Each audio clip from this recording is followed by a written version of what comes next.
Hi, my name is Martel. I am the founder of BrownGirl RDH, and I wanted to share my story.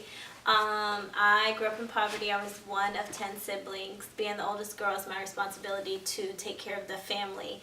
At 10 years old, I was cooking for the entire family. I was taking care of babies, changing diapers. I can remember my younger sister being born and my mom giving me a newborn baby, and I was in 7th grade, making a bottle and pushing a baby around the house in a stroller trying to get the baby to stop crying. So I always loved school. School for me was an outlet. It's something I look forward to doing. Like, what kid loves school? Like me, I love school. So get to high school, and the first year out of high school I ended up pregnant. It's like the first summer out of high school I ended up pregnant. So I didn't want to be pregnant in school, so I didn't go to college. I knew I wanted to be a dental hygienist, but I decided to wait until after the baby was born. After the baby was born, she was born 2 days after my 19th birthday, I had 2 seizures. After I had those seizures, they treated me for epilepsy. They put me on medication. I was pretty much a zombie. I couldn't cook, clean. I couldn't even take care of my baby. So the dream that I had to go back to school, like, that was put on hold. One day I woke up and I was like, you know what, I'm not going to take this medication anymore. I don't have epilepsy. I don't know. I just stopped taking the medication. I called the dental hygiene school and let them know I had a 6-month-old and that I wanted to be a dental hygienist. So they suggested, hey, why don't you do dental assisting, which was a 1-year certificate program. It was online.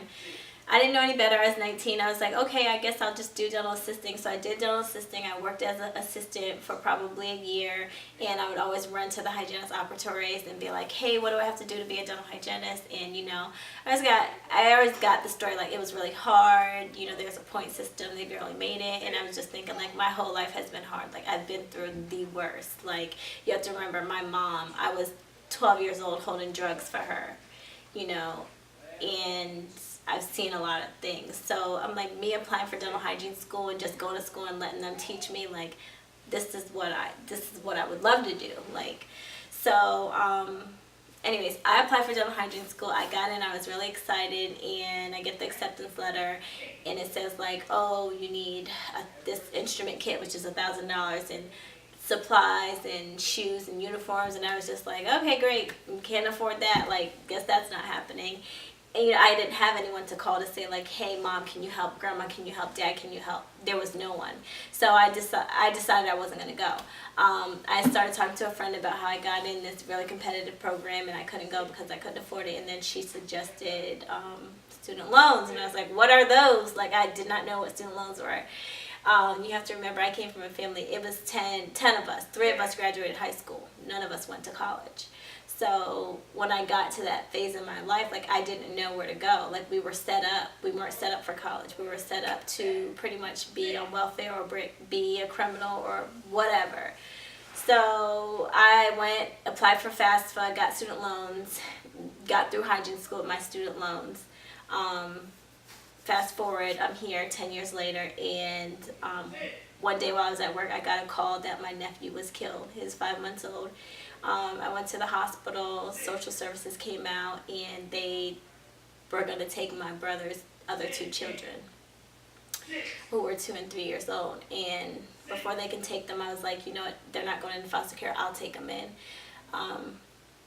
So I signed the paperwork to take them in, and then, I have 3 kids of my own, so I had 5 kids out of nowhere, and the state didn't provide clothes, they didn't provide shoes, they didn't provide food, they provided child care. And everybody knows with children in daycare, they get sick, you have to take time off. Like, I was in school pursuing dental school, like, I was working full time, and I had the children, 5 kids for 8 months, and it came to the point, like, at month 6, I was like, I can't do this. I was looking for resources to help me, and there was no one there to help me.